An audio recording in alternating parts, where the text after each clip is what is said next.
都有着关帝庙的元素，只可惜你可能自己都没想到，这棵树应该是多余的。你别动我的画！你用这把画刀杀了多少人？雪狼是谁？在哪儿？你们举办这个画展太有寓意了。你们是不是觉得我这幅画挂在这儿有煞风景啊？我倒是觉得恰到好处。因为这个图书馆以前叫做小灰楼，而我曾经在这里杀了你们很多人。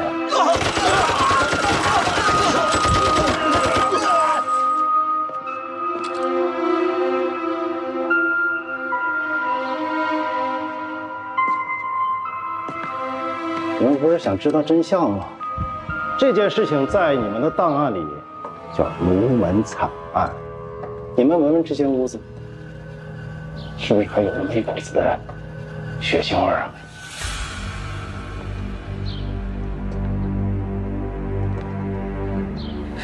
是你杀了我父亲庞世昭。庞世昭。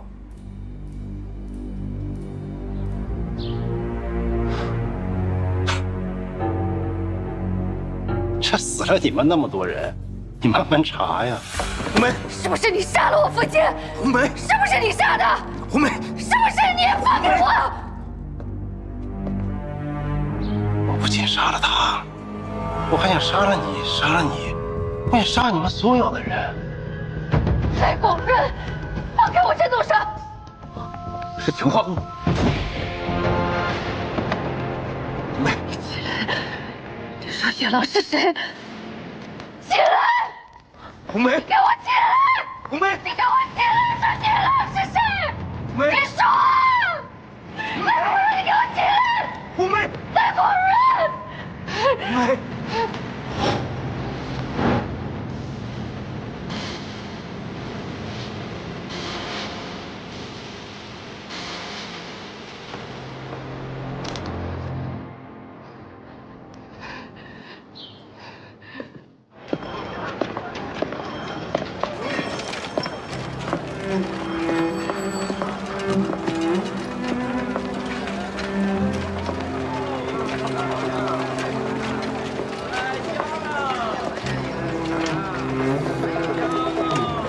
他这次来呢，是抱着必死的决心来的。红梅啊，你要打起精神来，还有更重要的任务，雪狼在等着我们呢。你干什么去啊？找白明翰。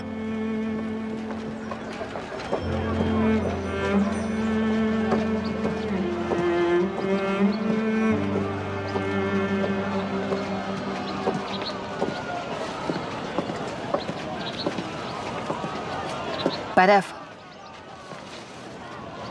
哟，哎呦，潘公安，来来来，我知道你会来找我的，来坐，坐。今天早上我在犀牛角看见你了，你干什么去了？看到我了，我还能干什么呀？最近这不天冷吗？感染风寒的人也多，我这跟往常一样，上山去采点药，想多备着点呗。可是还真巧，碰到你们在抓坏人，还开了枪了。潘公安，这干你们这行的，这还真是得多注意安全了。赖广润刚刚来找过你，他说什么了？老赖啊，他能说什么？那是个老病号，风湿很严重啊。他最近这个脚又伤了，这一年都是我在给他治。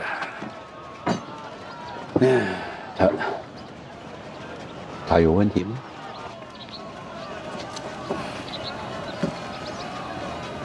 他是特务，你不知道吗？你早就知道，所以你一点都不惊讶。潘公安，等你到了我这个年纪啊，你能体会到，这个世上啊，哪有那么多的事儿能让你惊讶的。你们打了那么长时间的交道，你却从来没有发现过他有不一样的地方？人嘛，是分3、6、9等的，在你们公安人员的眼里呢，也许会分好人、坏人，但是作为我这么一个行医的人呢，在我的眼里，我就只有病人。我要做的就是怎么样从阎王爷这个手里把这些人给抢回来。至于谁是好人，谁是坏人，我不考虑。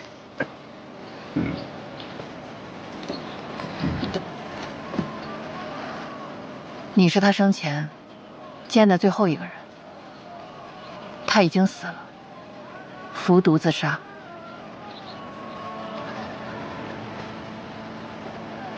我能医好一个人的病，却医不好一个人的心。他死前说到龙门惨案，你之前跟我提过，你是老龙门人，怎么可能不知道小回楼就是图书馆？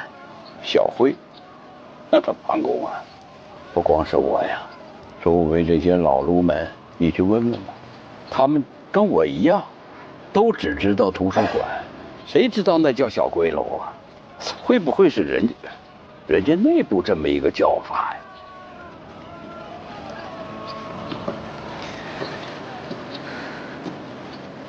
白大夫，我知道你还有很多话没有告诉我，但你不说我也明白，龙门惨案里藏着我父亲牺牲的真相，我一定会查清楚的。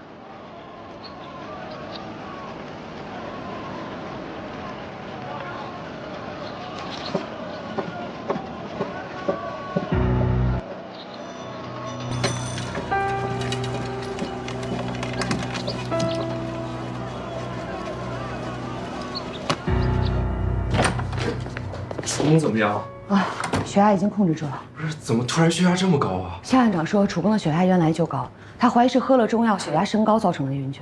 那现在楚公算是脱离生命危险了吗？现在算是安全了，但还是要留下来继续观察。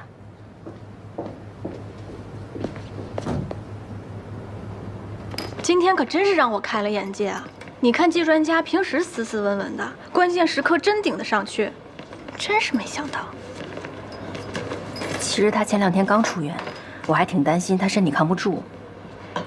你说季专家这么优秀，你心里就一点不动心？别瞎说。白薇同志，请你跟我们走一趟。发生什么事了？你心里应该清楚。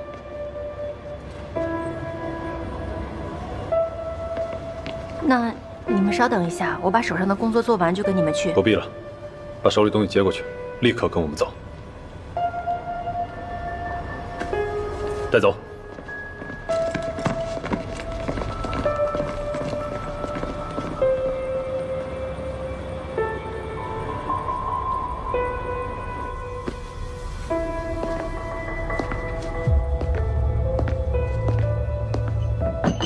喝点水吧。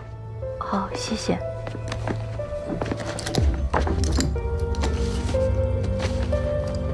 到底发生什么事了？白薇同志，你知不知道楚公出事了？楚公出事了？他怎么了？早上不是还好好的吗？出发的时候，楚公血压急速升高，造成昏厥。怎么会这样？你们带我来这儿，是不是跟这事儿有关系？你不用紧张，我们就是了解一下当时的情况。你早上是不是给楚公煎药了？是，我平时都是中午推拿的时候给他带过去，因为今天要去工地，我怕耽误了，就一早给他送过去了。送到哪儿？楚公的办公室。药方子什么成分？说一下。哪位同志？就是正常的方子，我跟你们专项组报备过的。浪荡姐，你说白慧给楚公下毒？这件事情发生在早上，你和长生走了之后，楚公喝完药就昏倒了。化验人员在白慧给楚公煎药的药渣里提取出来了浪荡碱，而这个浪荡碱也就是曼陀罗的成分。可是白慧怎么？会不会是有人栽赃陷害？也不好说。不过童斌现在正在询问白慧，等询问结果出来了，我们再做判断。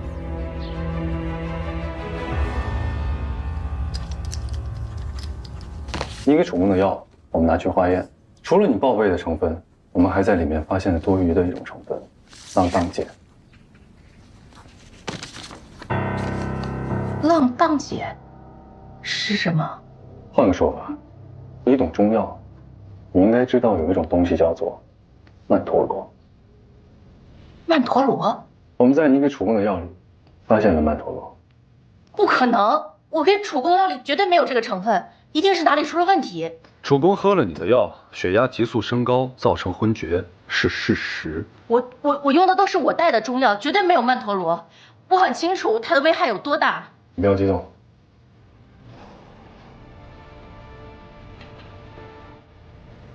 那你好好想想，从你煎药到你送药的过程中，有没有人接触过你的药？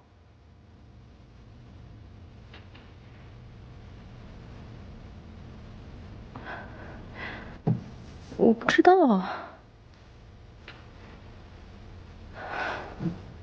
我真的不知道。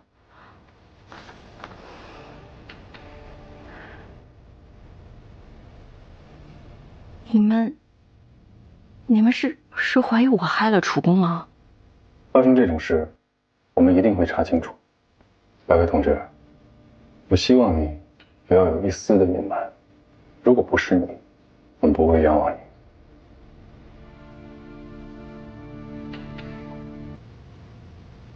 按常理来说，白慧确实没有必要在楚公的药里做手脚，不然一旦出了事，他脱不了干系。我们现在也只是拿到了化验单，但并不能表明这个毒就是白慧下的。不能确定，也不能排除，毕竟昏厥的是总工程师。哦，对了，白慧说她煎药的时候离开过2分钟。离开过2分钟。白慧，又来了好几个患者，快来帮忙！哎，来了。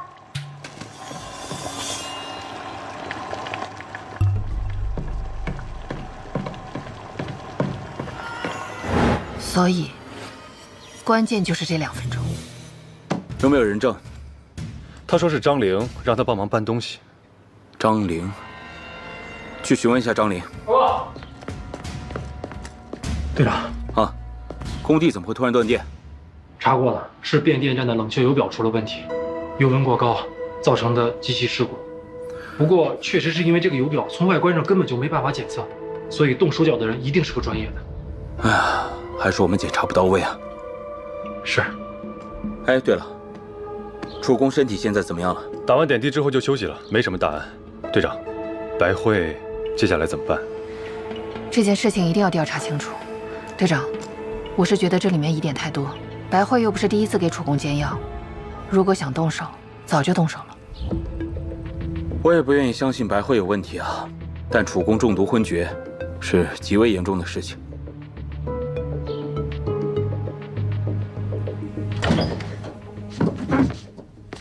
红梅姐，坐。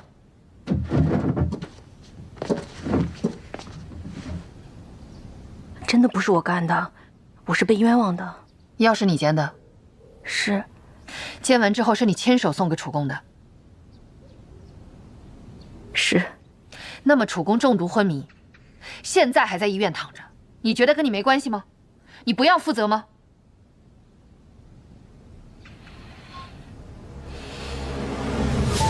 他们说你中间出去了2分钟，被张玲叫走了，是吗？嗯。你现在仔细回想一下，这2分钟前后，有没有看到什么人、什么事，是觉得不正常的？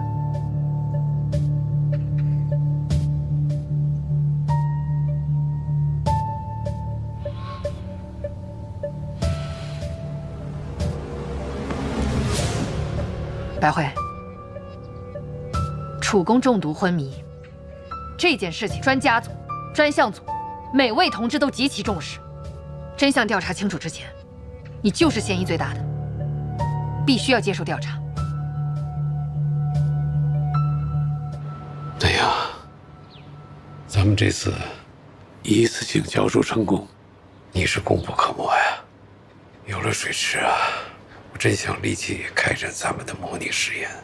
咱们下一步的工作方向就是坚定的模型和材料。对呀，没事。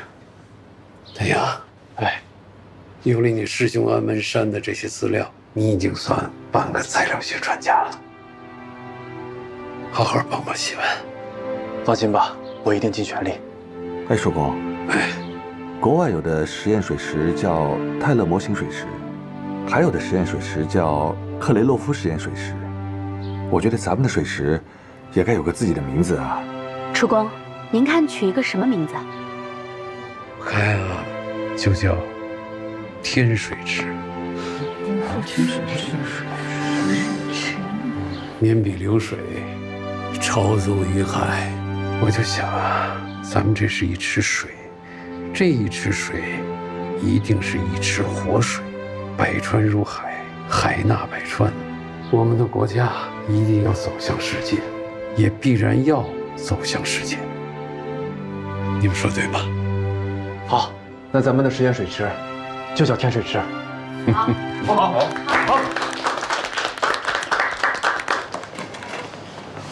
白慧这次怕惹了大麻烦，谁能想到她竟然会给楚公下药呢？真是想不明白，她为什么这么干？是啊，真是想不明白。你就没听到什么其他消息吗？到底是不是白慧啊？我能有什么消息啊？不是天天跟你在一块吗？再说白慧的事儿，你问陆珊珊啊。问我干什么呀？要我说呀，这事儿一定有鬼。白慧好好的，干嘛下药啊？是挺奇怪，看公安怎么调查吧。哎，你们说，会不会连咱们一起被调查呀？不做亏心事儿，不怕鬼敲门。反正我是不怕。我也没说我怕呀，你这么咄咄逼人干什么？哎呀，行了，都少说两句吧。要我说，最可怜的还是白慧，都被格力审查了。是，难得呀，向着白慧说话。我是就事论事嘛。你们都瞎议论什么呢？这件事情连公安都没下结论，别在这瞎猜，赶紧工作去。高主任，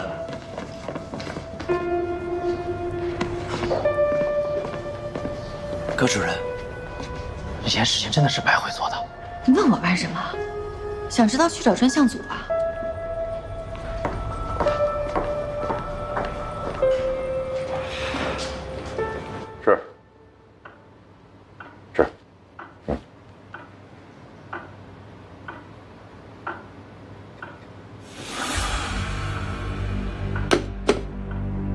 主任，没想到这次胡秘书长这么严厉。其实，他是一向很敬重您的。以后的事情啊，我向来是抱着喜忧参半的态度。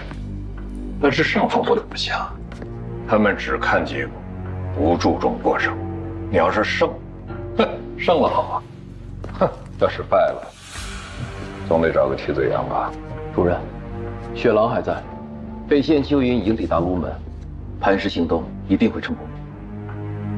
根据秘书长的要求，磐石行动要调整，不光要破坏中共的水利工程，还要拿到他们的实验数据。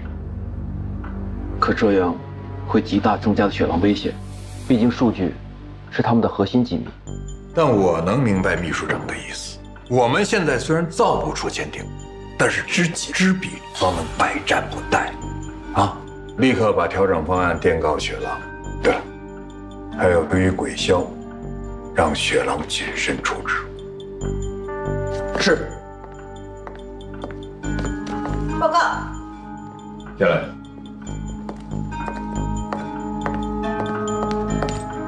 主任，这是你要的资料。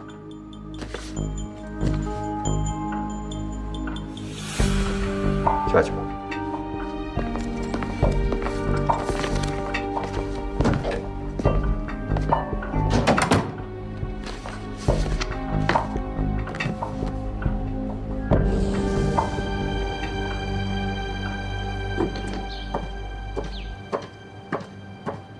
来，喝水吧。谢老师。坐。是。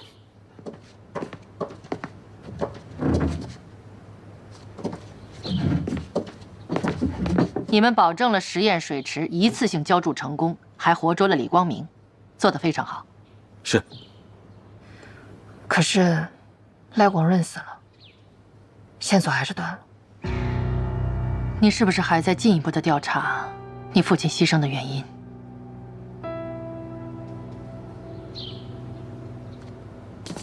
其实，我也一直在查，但是线索就断在了49年12月20号那一天。不过红梅，你放心，我们肯定会查明真相的。谢谢老师。老师，我们认为楚公中毒这次事件存在很多疑点，我建议把这个案子交给红梅。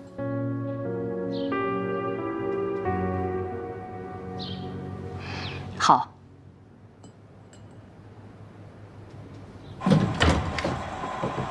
庞公安，这里就是煎药室了。之前白慧就是在这里煎药的。这个案子麻烦您一定要查清楚。我是说什么也不相信白慧会下药的。出事以后，这个房间已经清理过了，是吧？是的，已经清理过了。因为当时不知道药会出问题，所以按照惯例就已经清理了。平时都有什么人可以进出这个房间？所有的医生护士都可以进来，但是因为这间煎药室离我们护士站比较近，所以平时就我们几个常用。你们都有谁？我、张玲、杜芳、珊珊，还有白慧。之前白慧说她在煎药的时候被张玲叫出去了2分钟，这事儿您知道吗？这个情况我也是后来才知道的。我记得那天是我们实验水池的工地开工，我们不是弄了一个红十字医疗棚吗？那天我就带着珊珊一直在工地上忙活人员配置，所以那天医院里发生了什么，我也是后来才知道的。所以你和骆珊珊当天有不在场证明？是的，工地上的工人都可以为我们作证。那其他2个人呢？除了白慧，张玲跟杜芳是在医院的。他们现在在哪儿？杜芳现在应该在值班。张玲被你们的同事叫过去询问了，我把他们安排在诊室了。去看看。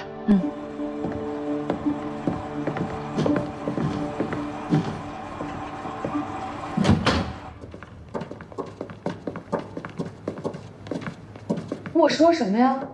我冤枉啊！那白慧一看就不是好人，就你们总拿她当香饽饽。是白慧下的药，你们不审她，审我干什么呀？你亲眼看见白慧给楚公下药了？那还用亲眼看见吗？楚公的药一直都是他在管，煎药是他，送药也是他，不是他给楚公下药害楚公，还能有谁啊？张玲，你有证据吗？没有证据不要乱说啊。给楚公送药煎药的是他，但是能给楚公下药的可不止他一人。反正你们是好姐妹，黑白都是你说的。红梅，你让我找的中医已经找齐了，药也准备好了。好，那就都带过来吧。葛主任，辛苦你帮我到会议室准备一下。好，我现在去准备。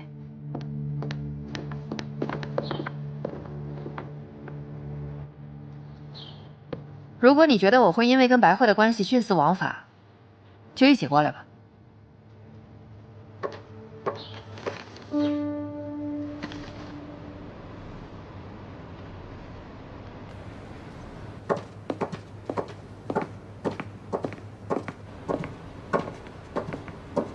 您要请的几位中医已经到了。楚公的药被人做了手脚，白慧同志被调查的事情，大家都知道了。所以这个药到底有没有问题，这个药方有没有问题，我说了不算。今天特地请了几位坐堂多年、经验丰富的老中医来给大家看看，这个药方到底有没有问题。张玲同志说，因为我跟白慧的关系近，所以他有疑虑。那今天我就把整个检验场所搬到明面上。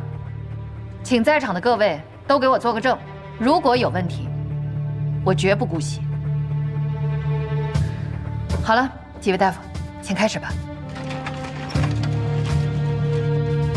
请问这药方是出自哪位大夫之手啊？您直说这个药有没有问题？唯一的问题在于，这位下药的人似乎非常谨慎。您的意思是，药方下的极为高强。您的意思是这个药没有问题？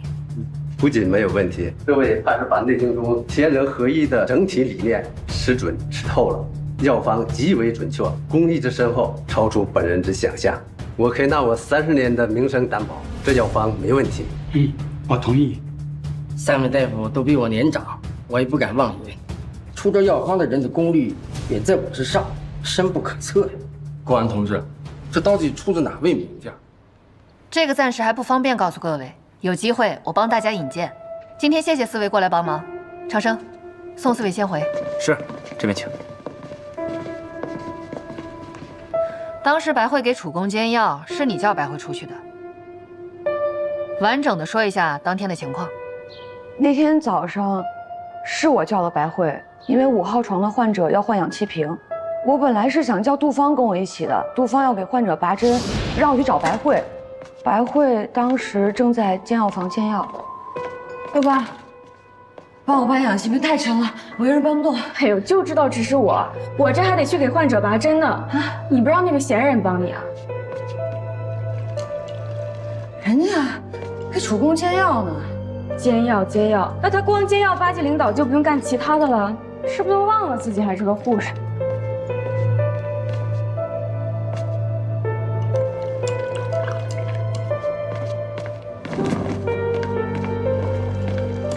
白慧，哎，5号床的患者要换氧气瓶，你过来帮我搬一下。那是你负责的患者。哎，我煎完药就过来。你别忘了，你是护士，你又不是大夫。你每天仗着工作时间做这些事儿，你的活谁干啊？我知道了，我马上过来。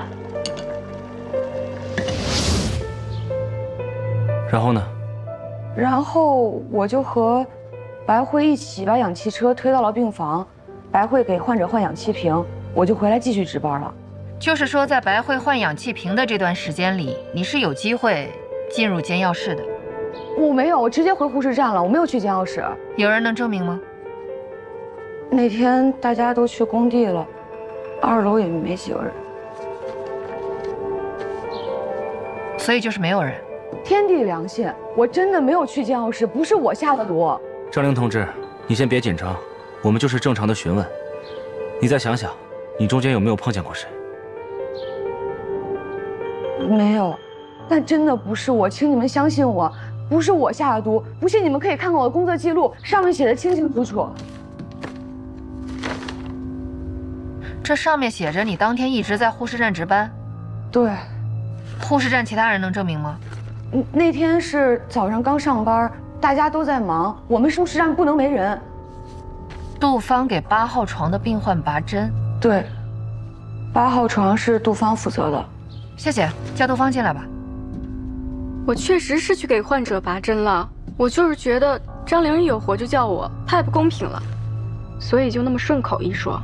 拔针之后你去干嘛了？我一直待在8号病房，其他患者我也要护理。8号床的点滴一般来说得打多久？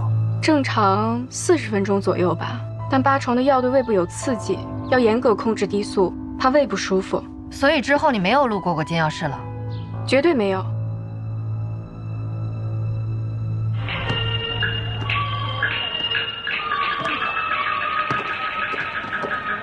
您好，是8号床王刚同志吧？是，公安同志。没事没事，你躺好。我们来这儿呢是想了解一下情况。昨天早上是杜芳同志帮你拔的针吗？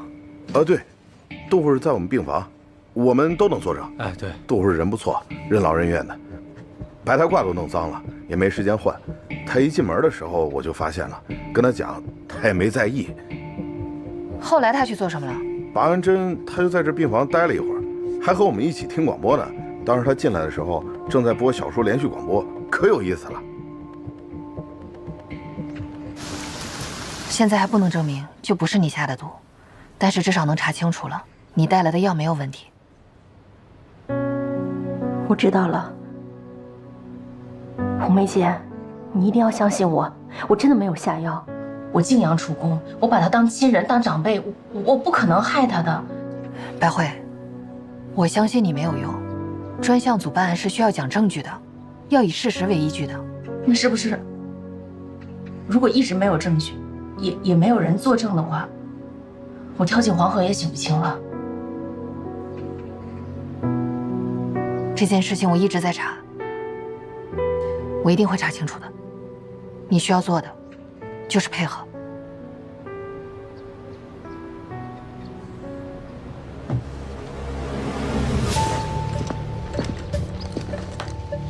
都搜仔细点，别落下任何一个角落。是。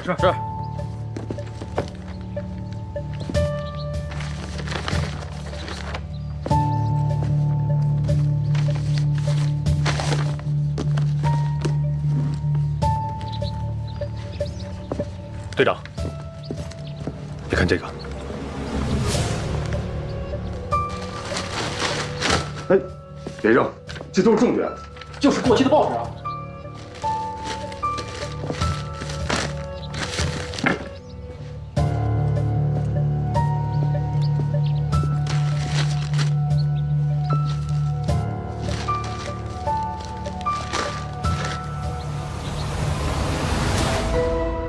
队长，童斌，你们看，这好像是摩斯码。看到没？这里头可藏着玄机呢。他们应该是用《卢门日报》做联络的。把所有《卢门日报》都找出来。是，快！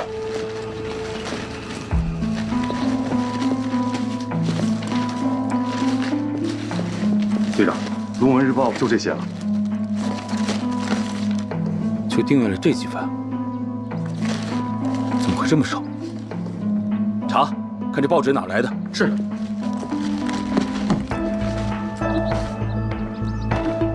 队长，厂医院的布局图。戴广润怎么会有厂医院的布局图？对比一下。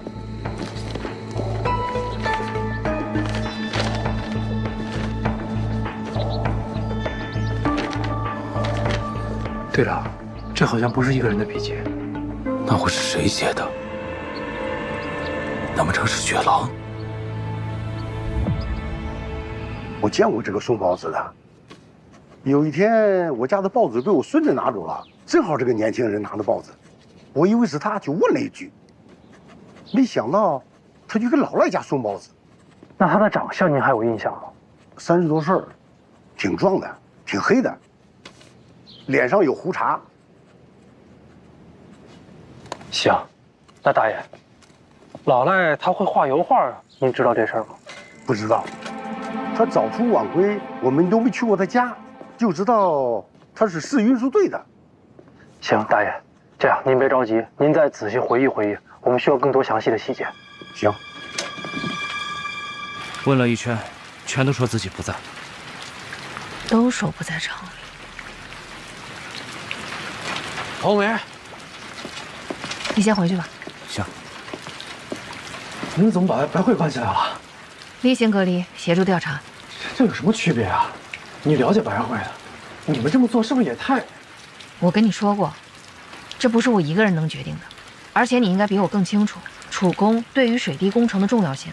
白慧一直负责给楚公煎药，楚公中毒，他是一定要协助调查的。这协助调查也不能不让他回家吧？这不可能是他害的楚公啊！你有证据吗？这还需要什么证据啊？你跟他关系这么近，你比我了解的更多呀。就是因为我跟他关系近，所以我才需要用证据来还他清白，你懂吗？行，白叔来了，看怎么是。白大夫，白叔，判官，怎么回事？我们家小慧怎么这一下就成了给楚公下毒的嫌疑人了呢？怎么会发生这样的事情呢？白大夫，您先别着急，楚公中毒的事情是谁跟你说的？小慧一晚上都没有回家，刚才我到医院去找她，他们同事跟我说的。判官，这究竟发生了什么呀？现在白慧是配合调查，毕竟给楚公煎药一直是他负责的。现在楚公中毒，他是有义务陪候你的。怎么会这样呢？这个药是我下的药方，里面有什么东西我最清楚。小慧也不是这样的人呢，能不能这样？把熬的药渣拿出来，让我看看。熬的药还有药渣，我们都已经检验过了，确实没有问题。那为什么现在这样对待小慧啊？白慧是当事人，所以她有义务继续留在这里，等待我们查清楚真相。彭公安，小慧是我带大的，她是什么样的孩子我最清楚。这个事情我用脑袋担保不是她干的，有违医者的初心呢，这个理是说不通的，是不是？欧明，你们这么做是不是太不近人情了？这放他回家一样可以协助调查呀。啊，哎，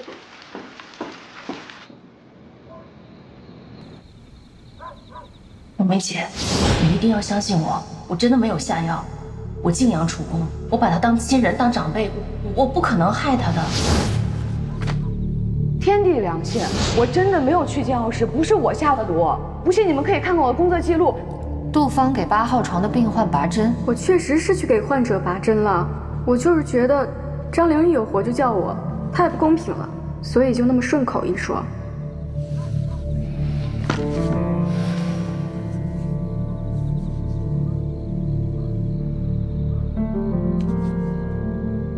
小慧是我带大的，她是什么样的孩子我最清楚。我用脑袋担保不是她干的，有违医者的初心呢。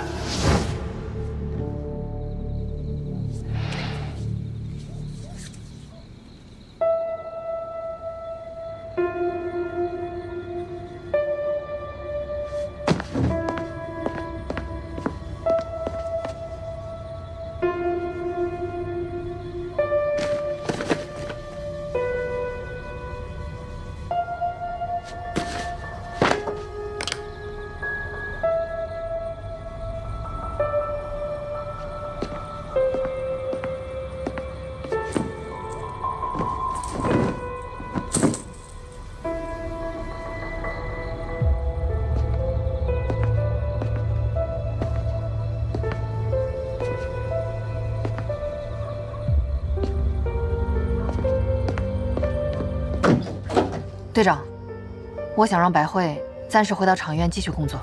红梅，我们今天只能证明白慧拿的药没问题，可没办法证明她没有下毒。你继续让她回到医院工作，会不会不太合适啊？红梅啊，说说你的理由。既然现在已经证明白慧带来的药没有问题，那就有理由怀疑有可能是有人中途下药。当时在厂医院的所有人都值得怀疑。既然没有直接证据证明他下毒，这放回去也是迟早的事情。不过他现在仍有嫌疑在身，就这么放了，太草率了。尤其是他还是医保小组的成员。队长，既然现在这么多人都有嫌疑，那不如我们就借此机会，把医院的这池水搅浑，看看哪条鱼往外蹦。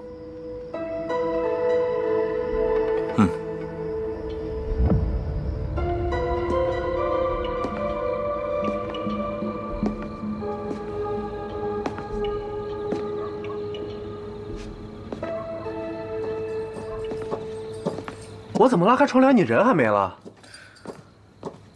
你这么晚过来，不会是因为白慧吧？对，我就是不相信他会有问题。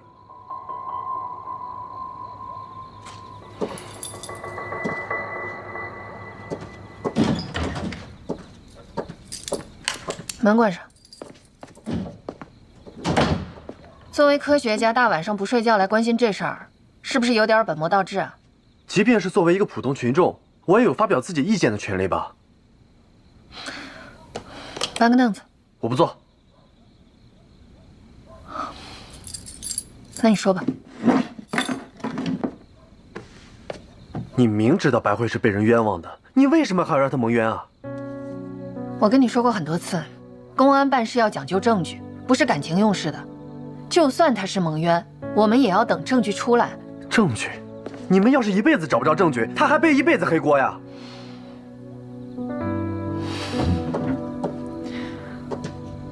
为什么我觉得你现在方寸大乱呢？是因为这个事情牵扯到白慧吗？彭梅，你要是有点什么事儿，我也一样方寸大乱。你是科学家，我跟你说过很多次，你现在最重要的任务就是水滴工程，其他什么都别想。这些事情你应该相信公安，交给我们才是。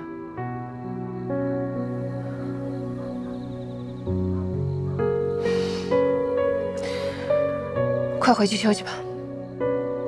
不是，那你总能告诉我你们现在有没有什么新的发现吧？你就算在这里待一晚上，也听不到你想听的答案。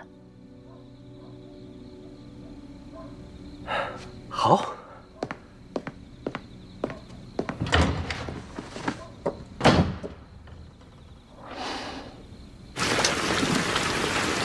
这次暂时让你继续回到厂医院工作，不过还不能接触专家，也不能回到一线。如果你想休息的话，专项组可以替你向夏院长请个假。不用，清者自清，我不会躲避的。你做好准备，恐怕少不了流言蜚语。如果流言蜚语能杀人，我都死过好几次了。我走了，红梅姐，去吧。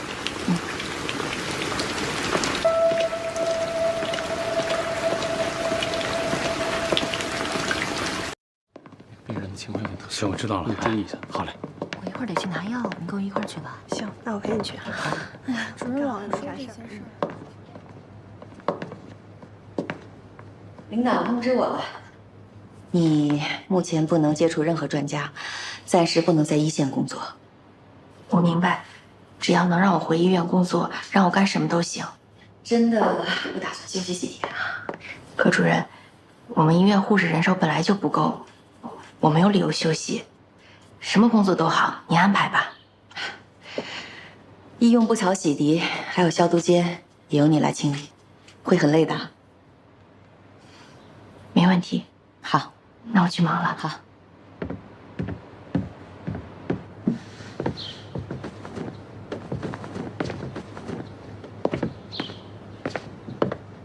2楼的医疗器具准备好了吗？啊，好了，我这就拿上去。不用，你现在不能上2楼，还是我自己送的。啊。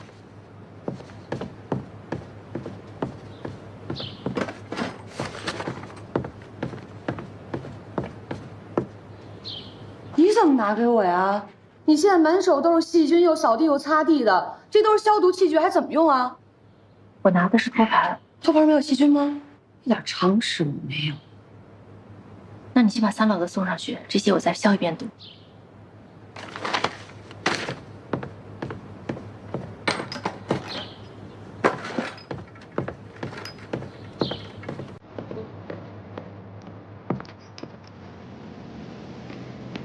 哎呦，这嫌疑犯怎么还来上班啊？可不是嘛，害得我们一起被怀疑，挨个接受调查。就是你知不知道当时公安找我调查的时候，心里多慌，从来没遇到过这样的事。要我啊，我肯定没脸回来。别那么说，既然能让他回来工作，也许人家白慧真的没问题呢。没问题，没问题怎么不回去干护士啊？怎么在这儿打扫卫生？哎呀，都少说2句吧，人家有后台，公安专家组都有人，当心隔墙有耳啊。有后台有什么用？也不能把白的说成黑的吧？这事儿肯定是他干的，没跑，要不然公安为什么单独把他关起来？阿姐，来了，白慧，你这游手好闲的没事儿干了，正好后院有一堆床单，趁着天好赶紧洗出来吧。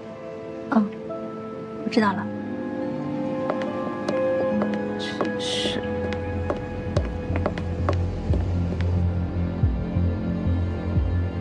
李光明，说说吧，你为什么会走到今天这一步？该说的我都说了，你们还有什么要审问的？李光明，你不光懂程序，也懂法律，但是还知法犯法，你应该非常清楚这件事情的严重性。我希望今天你能配合我们。我知道等待我的是什么，事已至此，我配合。誓师大会上，张阿雪和马三要炸礼堂，车是我放进来的。在厂医院是我动了电闸，配合赖广润杀了张阿雪。贺喜文被绑架，消息是我泄露的。实验水池的图纸是我偷的，变电厂也是我动了油位表。你们还想知道什么？东山袭击季丹阳，你有没有参与？当时我已经受伤了，没有办法判东山。在厂里还有谁是你同伙？就算有，我也不知道。我都是和赖广仁单线联系的。李光明，想清楚再说话。我说的都是实话，不然赖广仁也不会一直死缠着我。我能做的很少，我也知道，你们早就开始怀疑我了。雪狼是谁？你见过吗？没有，我判断我见不到雪狼，赖广仁也见不到。那怎么才能找到雪狼？你跟赖广润又是怎么联系的？我和赖广仁也就见过几次，之前和张阿水接头是在河堤路的桥上。至于雪狼，都是他们主动找我，怎么找他们我不知道。我把我所有知道的一切都告诉你们了。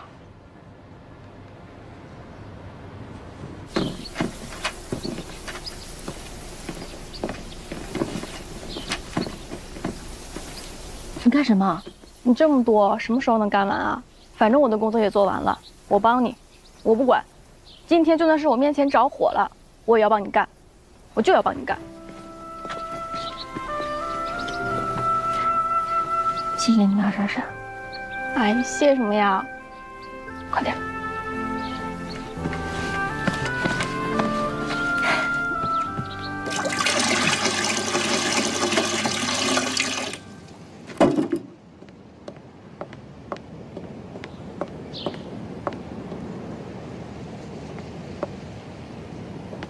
哎呀，小慧，行了，这些就不用洗了。还是洗了吧，不管是衣服还是人，都干干净净的好。哎呀，这怎么就不干净了？嗯，小慧，是不是最近有人说什么了？说我的人从来就没少过。哎，楚公这个事情，这影响还挺大的。要我说，这样，你在家休息几天，等他们把那个下毒的人找到了以后，你再回医院去上班。我问心无愧，我为什么要躲家里啊？再说，医院人手又不够。不够也不差你这一个呀。我自己带的孩子，我能不知道吗？楚公这个事情绝对不能是你干的，凭什么让你受这个冤枉气呀？明天爸爸到医院给你请假去。我要上班。我知道有人想看我倒下，但是我偏不会倒下。你还偏不？行了行了，我告诉你，爸爸最担心的，就是你最先撑不住，知道吗？我不信。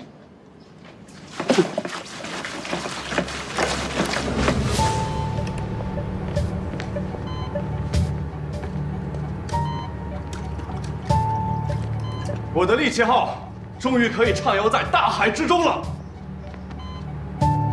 这只是个模型，别高兴得太早。我觉得还有点距离。这波纹变化明显，说明艇体外壳受到水摩擦的力度还是太大了。艇首还好，但是两侧和尾部波纹变化太大了。我可以多做几种尾部结构，包括什么十字形、X 形，都可以尝试一下。丹阳，你有什么想法？先等数据吧，等数据出来之后，咱们再讨论。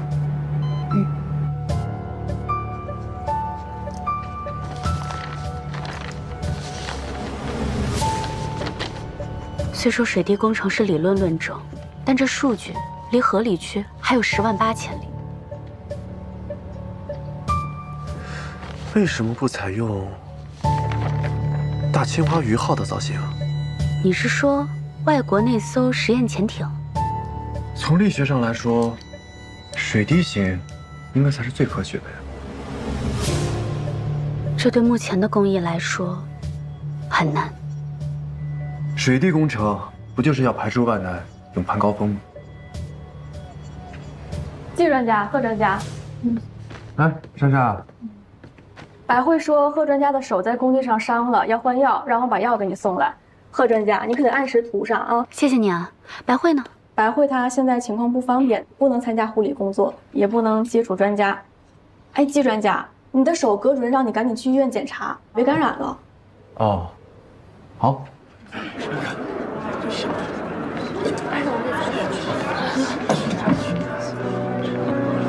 他就是下毒那个人吧？应该是吧。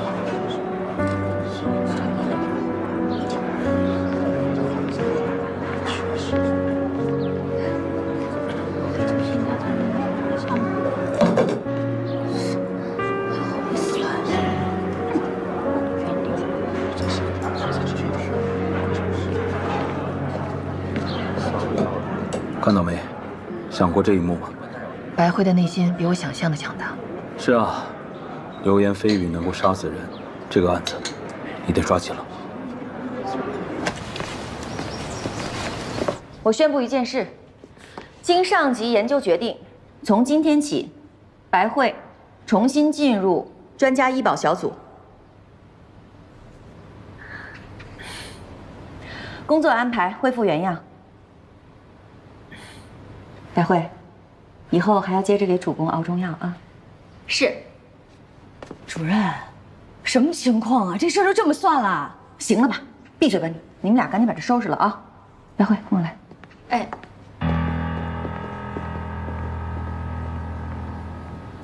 我什么时候受过这种气啊？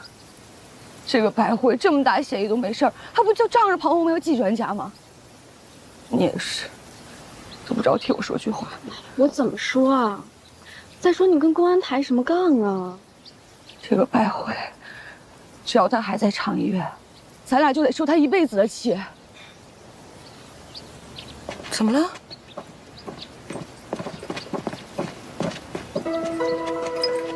红梅姐，怎么了？怎么突然叫我来这儿啊？我跟你说，这次恢复你给楚公煎药，跟之前可不一样，你务必给我打起精神来，不能再出一点岔子，知道吗？我知道了，红梅姐，我一定会小心的。你说说你，如果真的再出问题，就算是我也保不住你。不光是停职检查，是要按特务处置的。我一定不会再出错了。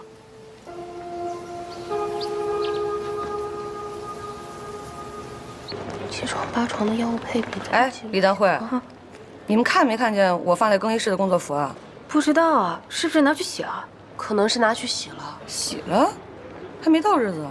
我说呢，我的怎么也找不到了？我就奇怪。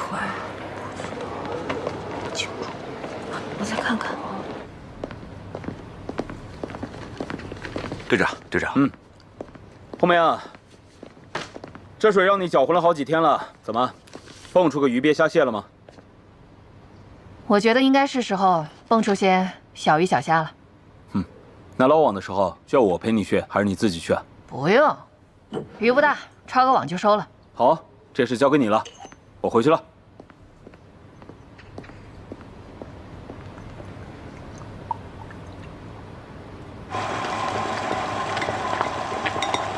白慧，又来了好几个患者，快来帮忙！哎，来了。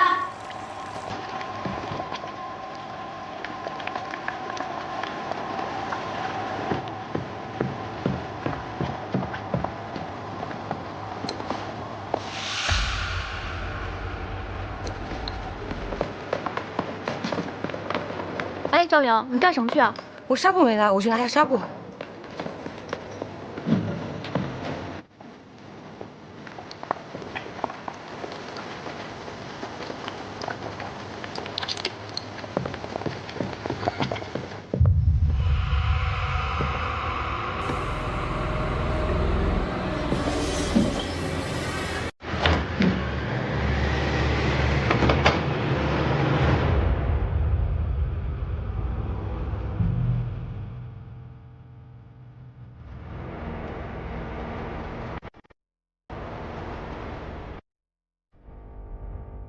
捂好你的口袋，跟我走。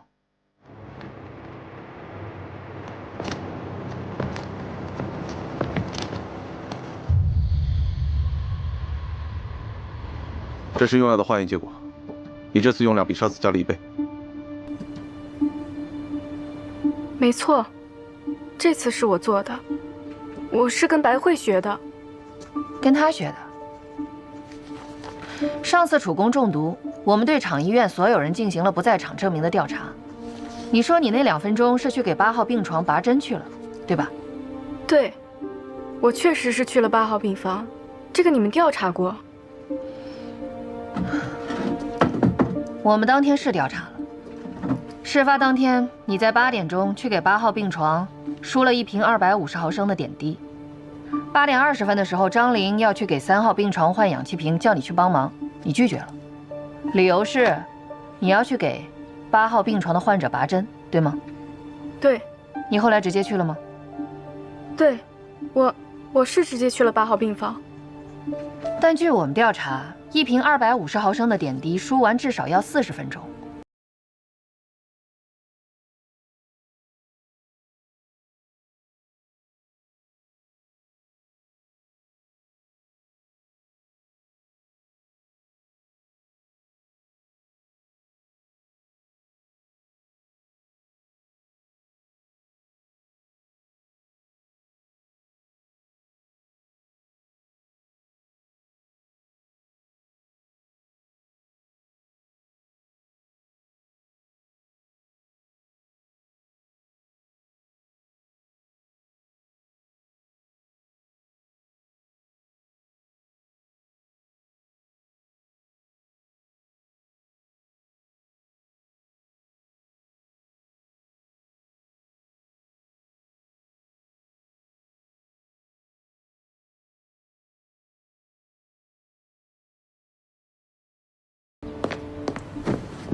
认识吗？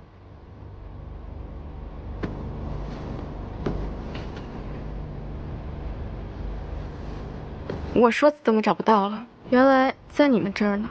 我们拿去做了化验，在你衣服的口袋里发现了浪荡碱的残留液。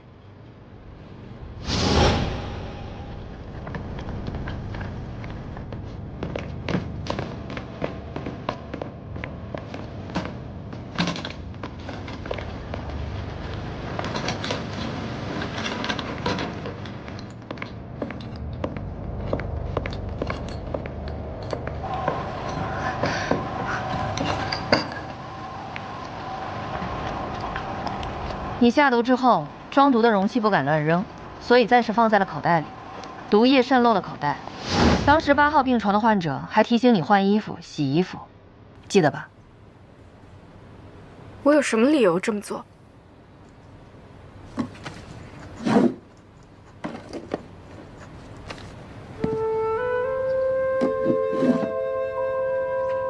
在你宿舍的桌子上发现的。这能说明什么？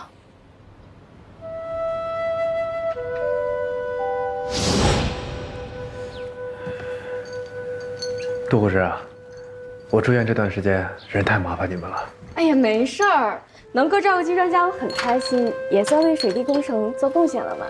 也不知道怎么感谢你们好。哎，正好他们给了我2苹果，咱们这儿艰苦，拿一个。哎呦，这可是稀罕东西，那我收下了啊。别客气，说着吧。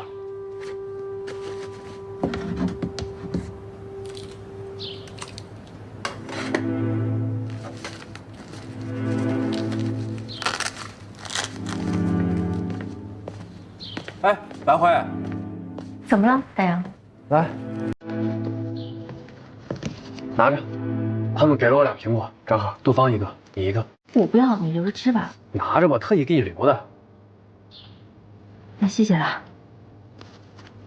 我再给你添点水。哎，好。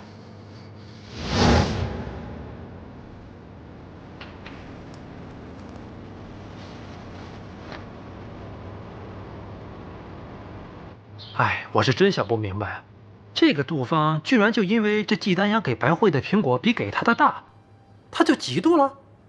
没想到让庞红梅搅和完了之后，还真蹦出来鱼了。流言蜚语能够杀死人，这个案子你得抓紧了。我想到办法了。你想怎么做？我想让白慧重回厂医院，恢复给楚公煎药。白慧的嫌疑还没有洗清，你是要拿楚公的生命来冒险吗？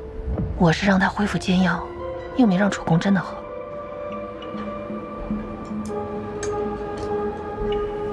好，明白了，你是想假戏真做。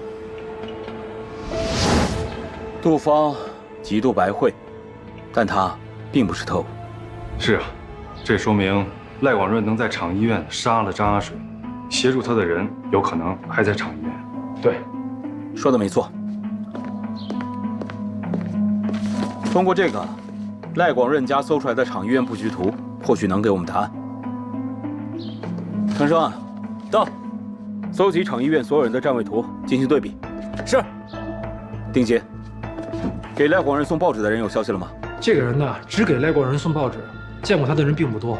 而且我那天问的那个大爷，他确实也说得不清楚。好，继续查。是，队长，我建议把所有信息汇总给姜世奎，让他画出嫌疑人的画像。好，就这么办。行动。是。对杜芳的处理决定：一系厂医院护士杜芳擅自使用危险物品，出于陷害同事的目的，造成水蝶工程总工程师楚怀秋同志晕厥的恶性事件，经领导决定，处理如下：一、杜芳予以开除公职，移送公安机关进一步调查；二、厂医院管理存在严重问题，院长夏玉田、医务主任葛云负责护理工作，负有连带责任，给予通报批评。希望厂医院全员以此为戒，特此通报。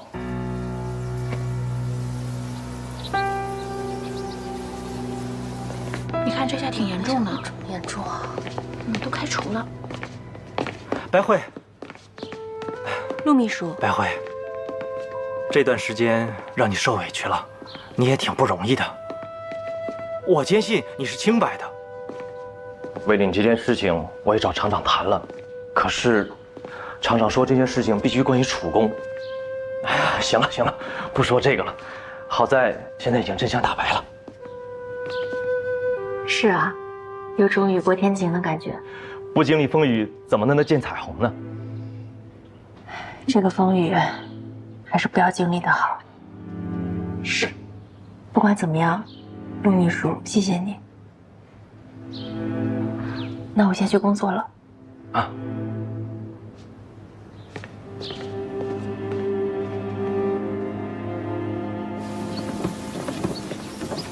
红梅姐，我就说嘛，你一定会为我洗清冤屈的。准确的说，不是为你，是为了寻找真相。我当时还纳闷呢，你为什么让我那么做呀？那不是就给凶手可乘之机了吗？明天你给楚工煎药的时候，有人会叫你离开，你照做便是。为什么？如果你信我，就别问这么多。我知道了，红梅姐，我听你的。红梅姐，可是你当时没有怀疑过张玲吗？我一直以为是她呢。你觉得这件事情之后，张玲有变化吗？没什么变化，还是那样。对，但杜芳就不一样。这件事情之后，她变得很不自然，特别是在我面前。啊，怪不得呢。你说一个人怎么可以如此狭隘？就因为嫉妒，把自己的一辈子都给毁了？杜芳这样性格极端的人，也确实不适合在医疗系统工作。但是她走到今天，你功不可没啊。我怎么了？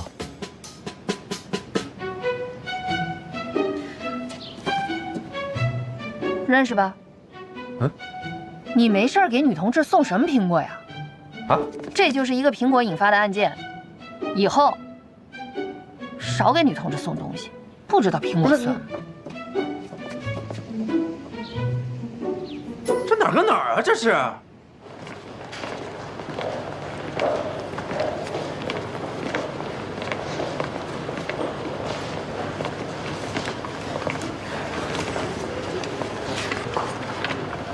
哎，白辉，你是不是该给楚工煎药了？哎呀，真的，我去了啊！哎，那个杜芳的事儿到底怎么办了？不知道，这事儿你也别多问，知道吗？好。哎，白慧，哎，我这脑子啊，这有一封你的挂号信，我刚才传达室替你签的字，我都给忘了，是不是情书啊？闹。一个卫校的同学，好久不联系了，也不知道什么事。同学呀，同学用挂号信不用平信，肯定是情书，你就不告诉我？你是不是没事干了？我让葛主任再给你找点活。那不用，我忙着呢。你看信吧，我去忙了。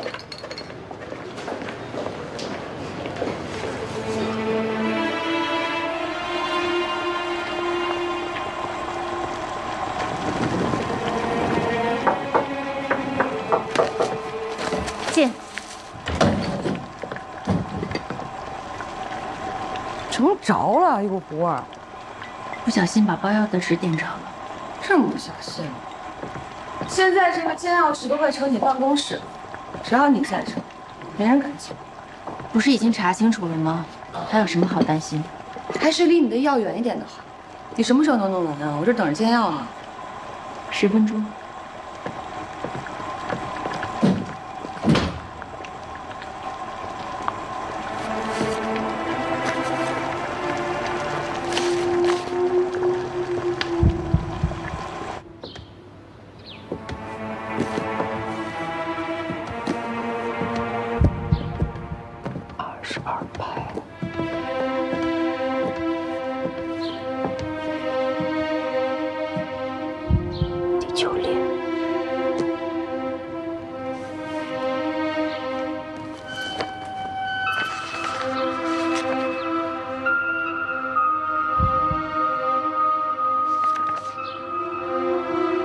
谢谢。哎，这不是白慧吗？啊，陆叔叔，来借书呀？对，我帮我爸找个方子，就是瞎看。怎样使五线谱？你要学音乐啊？就是好奇。哼，你这哪是好奇呀？你是真好学。我们家珊珊啊，要有你一半的学习精神，我就阿弥陀佛了。您过奖了。来，那我先走了，陆叔叔。好，陆叔叔再见。好，小心点。哎。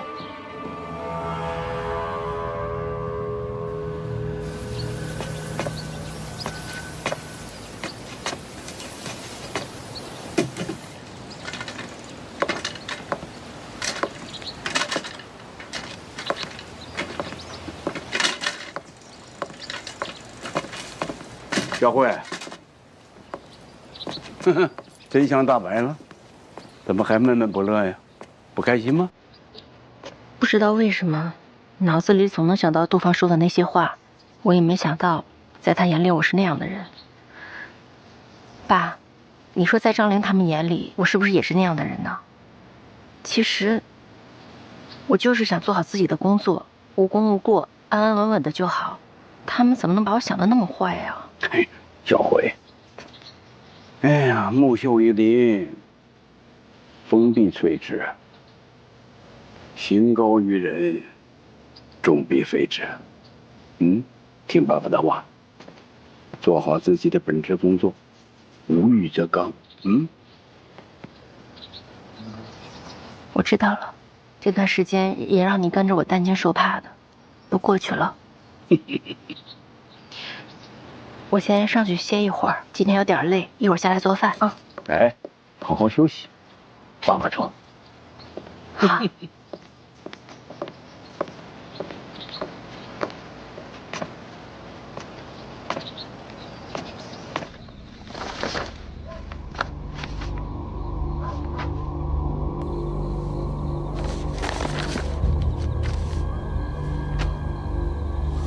小慧，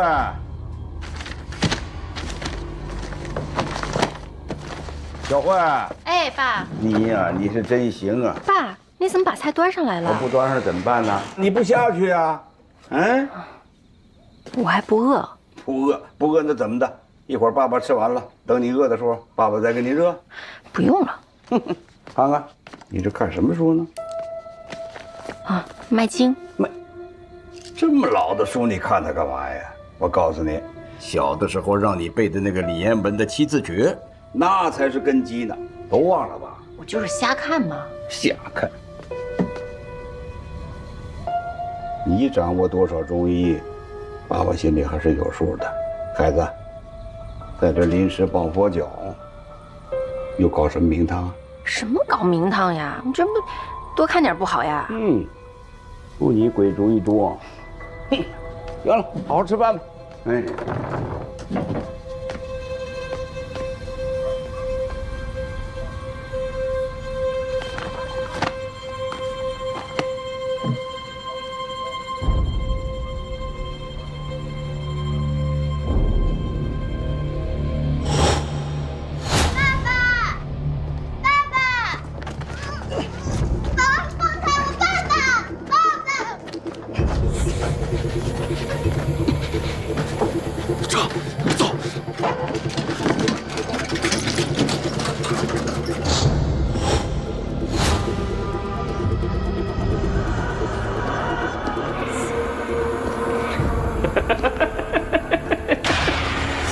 别怕，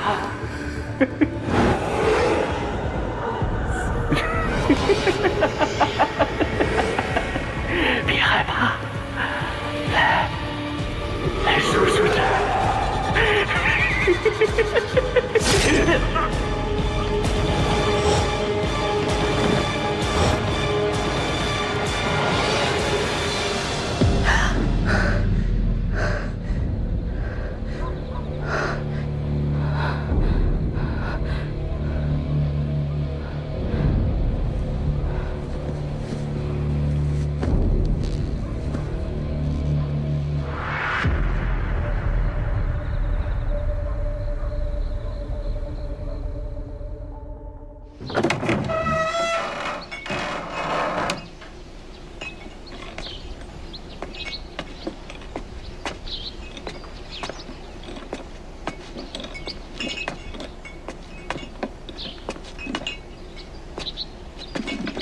小慧，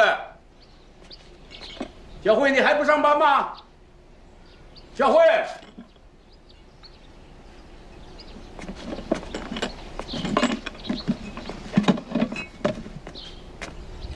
小慧，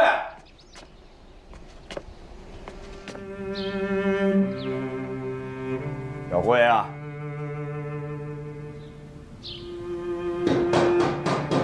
小慧啊！小辉，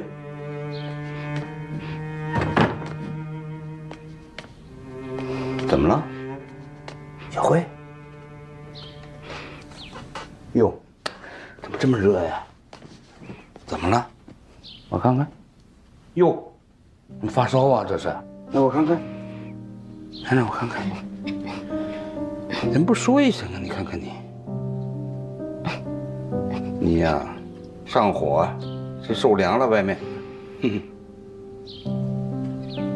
爸，我没事儿，你帮我熬点药吧，我想吃你熬的药。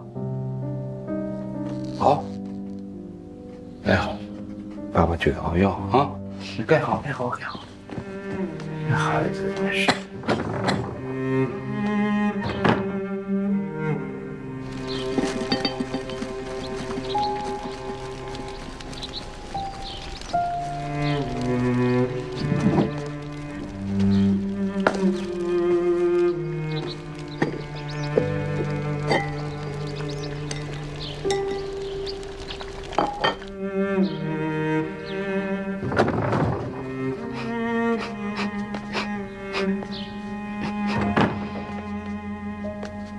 小辉，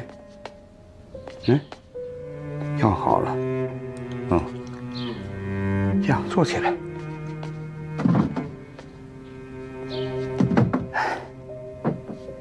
坐起来，哎呦，哎呦，哎呦，好，来，哎呀，来，哎呀，舒服吗？舒服点啊，来，爸爸喂。慢点，慢点。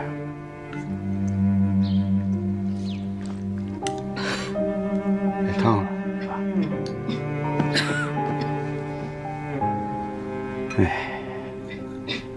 来喝点。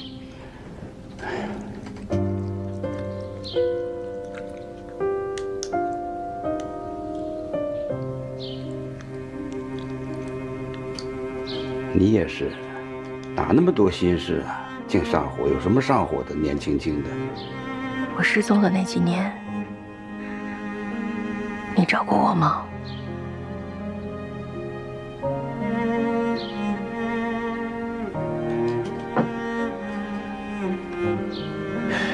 怎么突然问起这个来了？孩子，那个时候兵荒马乱的，爸爸能不找你吗？该找的地方都找了，那跟大海捞针一样。爸爸上哪儿能找到你呀？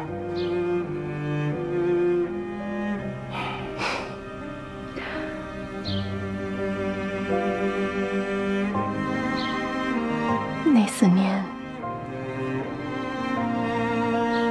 我要是能一直跟你在一起就好了。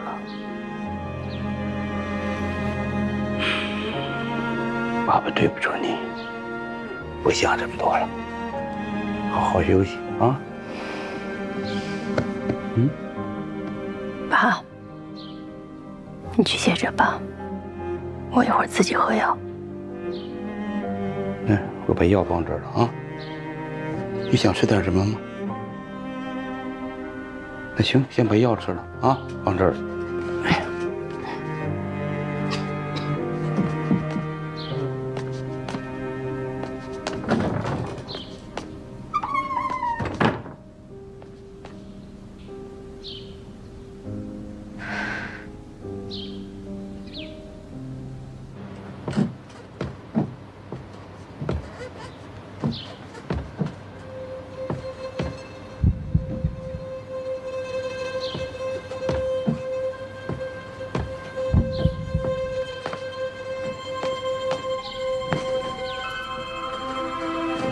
白慧同学，静琪，今年未见，不知道一切是否安好。近日总想起在校期间的往事。图书馆，仍记得22日班长生日，我们晚9点15在自习室欢唱的时光。我仍记得你的歌声，你的笑容。祝未来一切安好，顺利。22日晚9点15，这一天到底是来了。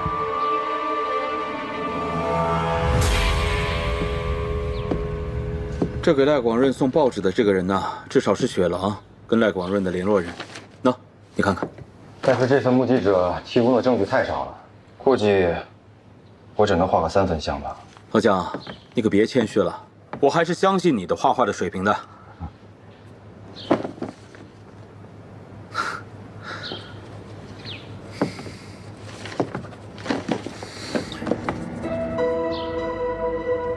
这赖广润的每幅画里怎么都有关帝庙的元素？档案上说他是个弃儿，刚出生就被父母遗弃在了关帝庙。那这就解释得通了，他把关帝庙比作是一种意境，灵魂家园。是他一个心结啊。可是这关帝庙，我们也找过好几次了，并没有任何线索。红梅，你父亲那边有什么线索吗？档案太杂乱，毫无头绪。我还记得最后一次见我父亲是在44年，那时候日本人还没投降呢。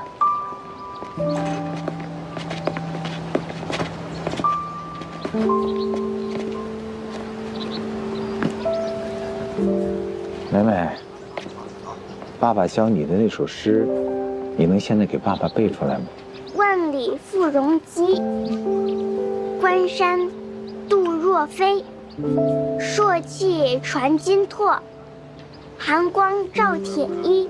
将军百战死，壮士10年归。哎呀，我宝贝儿真聪明，是不是？这几句诗啊，是爸爸对你的期望，将来一定要成为像花木兰那样的巾帼英雄。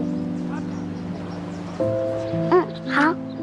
爸爸呢，要出门办点事儿，可能要过段时间才能回来。爸爸不在家的时候呢，你一定要好好的学习，替爸爸照顾好爷爷和奶奶，好吗？好。爸爸，那你什么时候回来？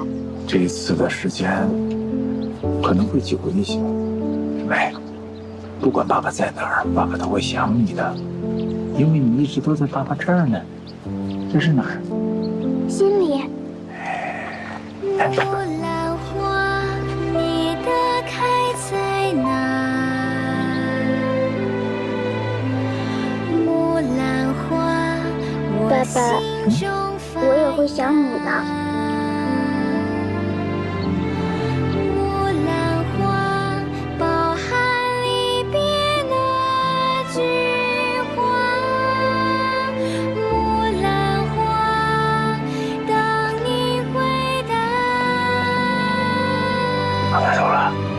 木兰花，眼前那西瓜。木兰花，远方的云霞。木兰花，沿着你去的路木兰花，迈开天涯。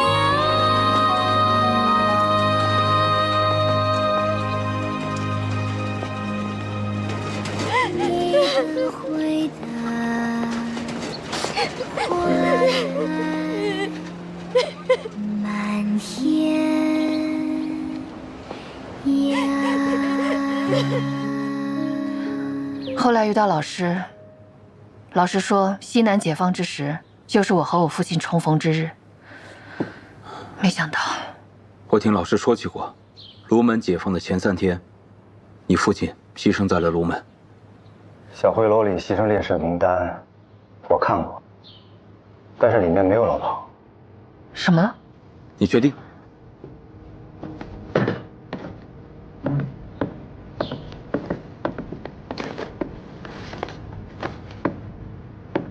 这是当年卢门惨案报告。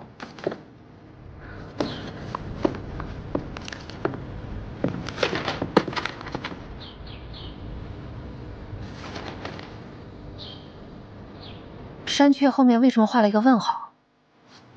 这个山雀应该就是你父亲，但是现在还不确定，而且这个问号还是张局亲自打上去的。当年老庞的任务是去营救小灰楼里的同志们，但是任务失败了，老庞也遇害了，但是老庞在哪儿牺牲的，至今还查不清楚。